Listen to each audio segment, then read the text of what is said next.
What is up, you guys? It's a new week, so you know what that means. It's a new episode. And this episode is strictly about to be how the Lakers beat the Pelicans in the semis of the in-season tournament and what I kind of saw from them, and especially us highlighting LeBron James. I mean, the man's about to be 39 years old at the end of the month and put up 30 points in under 25 minutes. We had 8 assists, 5 rebounds from him. And I also want to get into how I'm seeing the Pelicans right now and how a part of me feels like they're kind of taking steps backwards, and how a lot of this is going to have to be centered around Zion, his conditioning, his health, and how far they go will really ultimately be up to him. I'm also going to talk about what I saw from this game with the Lakers offensively, defensively, and how I see what might could work and what might can't work when they face the Pacers on the in-season tournament championship, because that's a whole different team and they are moving and grooving. So let's get into it.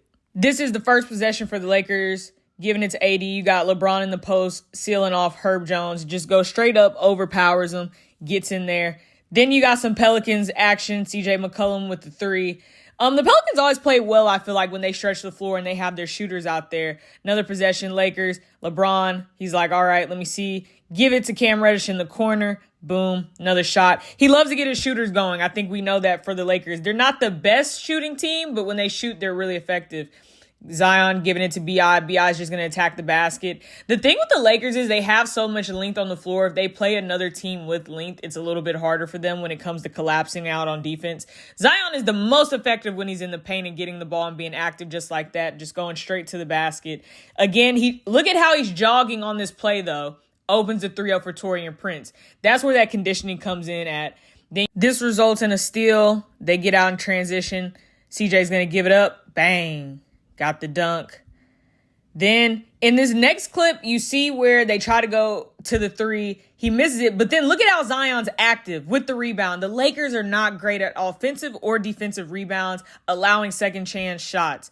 Now, again, here come the Pelicans. Gonna try to get some action. Let's get this shot going. You gotta have shooters. I do believe that some of the adjustments that Willie Green made in this game were just too late, not allowing his shooters to shoot in terms of Jose, Alvarado, and Trey Murphy. And then the Lakers just got out and started shooting. Again, they're a hard team to beat when they're making those shots. Then here we go. Got some pick and roll action. B.I. is going to give it out. Trey Murphy's going to hit this shot. Again, getting the shooters involved that the Pelicans have. That's what he's there for. A lot of the guys that were hurt that came back, that's what they're there for. Again, pick and roll. AR says you're going to not try to fight. I'm going to shoot that 3 because I'm a shooter. And again, the Lakers don't always shoot well, but when they do, they're a tough team to beat. Again, let's spread this ball out. Pick and roll kind of action. I'm going to cut. Caught Vando sleeping there on that action with B.I. in the dunk. Then we're going to bring this ball up. Again, all right, I'm in the post. I got Zion on me. Somebody cut. Rui. Boom. Get to the basket. Again, cutting brings opportunities. I saw the Lakers cut way more in this game than I feel like I've seen them do. Again, another cut, but I'm going to swing it to the corner. Now, come and collapse. Got this shot, though. And guess who's going to knock it down? LeBron. He goes on a heater after this. Like, he goes on a straight heater after this. Again, trying to get those stops, seal that baseline. Is anything there? Jose, again, putting your shooters in the game. I feel like Willie Green didn't make adjustments. Again, I said LeBron goes on a heater, dog. A heater. And here he comes. Oh, I want that. Da-da. Hey, he hits 3 in a row. 3 in a row. And I'm going to pause it at a point in a minute to tell you what made me mad after this, though. Here he goes. Logo. Gotta do the heat check. Da-da. The thing that makes me upset is that LeBron hits this. You see how far this is. This is 3 3-pointers in a row. After this, though, they go back down the floor, and AR doesn't pass the ball back to LeBron for the 4th heat check. Like, AR shoots it, then he misses it in the corner.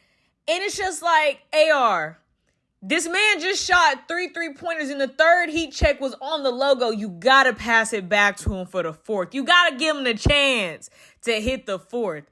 But again, just a moment, but got to give it to him. Let's get back into the highlights, though. So after that, they all celebrating because look at Christian Wood. Like, what's going on? AR brings it up. Cutter. Again, when your 38-year-old is cutting to the basket, out sprinting 20-year-olds, you're going to win a lot of games. It set the tone for this game, and I think it really took the life out of the Pelicans, honestly, because I don't think that they expected that. Again, getting to the boards, the Lakers are not a good rebounding team. They're not. Again, LeBron, pick and roll action, getting it, giving it up. That's a lot of ball movement that they had in this game that I thought was impressive, trying to get Jackson Hayes really involved in that second unit. AR trying to get his shot going, misses it, rebounds. Got to crash the boards and get the rebound and go back up with it. I don't know why I feel like the Pelicans played very slow. If you're the Pacers, this is what I'm saying if you're looking at these highlights. As much as the things that the Lakers did well, there's still glaring holes, right? There's still big deals. The Pacers are a faster team, and if you're the Pacers, you're just going to have to get out and run and hit your shots. And they have a very high shooting percentage clip from that perimeter. So you got to do the opposite of what the Pelicans were doing. They weren't really hitting all their shots. They were really cold from the perimeter, weren't really attacking the basket, which is hard to do because the Lakers are a more lengthy team in the NBA. But if you're the Pacers, got to attack the basket. The only thing I can see the Lakers end up, look at this, cutting right in, just out sprinting everybody. Everybody.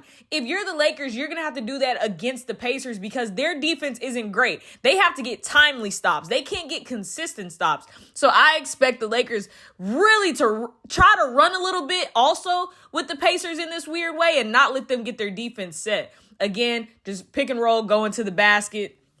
I'm going to say this about the Pelicans. Look at Zion. He looks tired, man.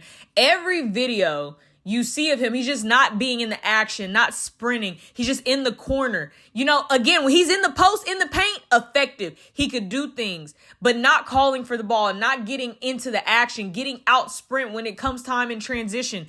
He has to get in shape. He's going to have to get in conditioning shape. The Pelicans can go only as far as Zion Williamson takes them. And I think he understands that. Again, LeBron giving it up. D'Lo's going to hit these. D'Lo's been having a great season, by the way. Like, for real. When D'Lo's being effective, it brings another dimension to the Lakers. LeBron with the ball. He's going to go through. Nothing's there. I'm going to post up. I'm going to get this alley to AD, though.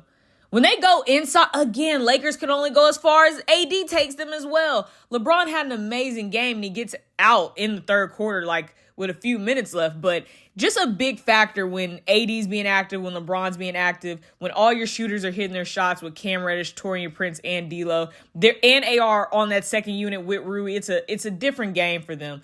But again, they can face teams that end up attacking the basket, and then it gets hard for them. But overall, they had such a great game against the Pelicans that I think this is one of the best games that they played throughout the season, defensively and offensively. Getting stops, attacking the basket, cutting to the basket. They still need to work on their rebounding and those second chance shots and opportunities that they give. But when they're shooting the ball very well from the perimeter, which is a weakness for them, they are very hard to beat. But again, they're about to face off against a team that is a younger team but can shoot really well in the Pacers. So I'm interested to see what the Lakers will have to do to try to stop that momentum that the Pacers have. I mean, when you're a young team, you play off momentum, and it's obvious that the Indiana Pacers like playing with momentum. They like playing with high energy, hitting those shots, getting to the rim, dunking the ball. They like getting out in transition and going. So if you're the Lakers, you got to kind of take their lifeline away. But then if you're the Pacers, if you can really protect that paint, not let AD really get going, really force pressure onto their shooters, you have a really great chance of winning the game because of that. All right, that's that for this week's episode. I'm excited to see the Lakers and the Pacers go at it for the in-season tournament championship. Tyrese Halliburton really becoming a superstar in front of our eyes and being able to compete for the first in-season tournament championship, the NBA Cup. Everyone deserves to tell Adam Silver sorry because everyone hated the idea until now everyone loves it. And now we're getting to see a Lakers-Pacers championship game in a different variety, right? And we're leaving this tournament getting on notice of a young team that's really out here to compete, and that's the Pacers, putting the league on notice after beating the Celtics to get into this position and now having a chance to face off against the Lakers. I'm excited to see how the Lakers play and how they rise up to the challenge, how they actually want to be the first ones to have their name on that NBA Cup. And of course, Everybody loves money and getting the $500K a piece. Now, if you make the finals, I think it's around the $200K range. So they're all still leaving with something. But I'm excited to see what happens. It's Tyrese Halliburton, the young buck, versus LeBron James, the oldest man in the league. I am ready. Make sure you like, comment, and subscribe to the channel. I always appreciate you guys coming every week. It literally just makes it easy for me because of y'all. And I always want you to know that I appreciate you taking the time out of your busy schedule, your busy day, your life in general to be able to come and just watch some highlights, talk some ball with me. So I'll definitely be seeing you guys next week.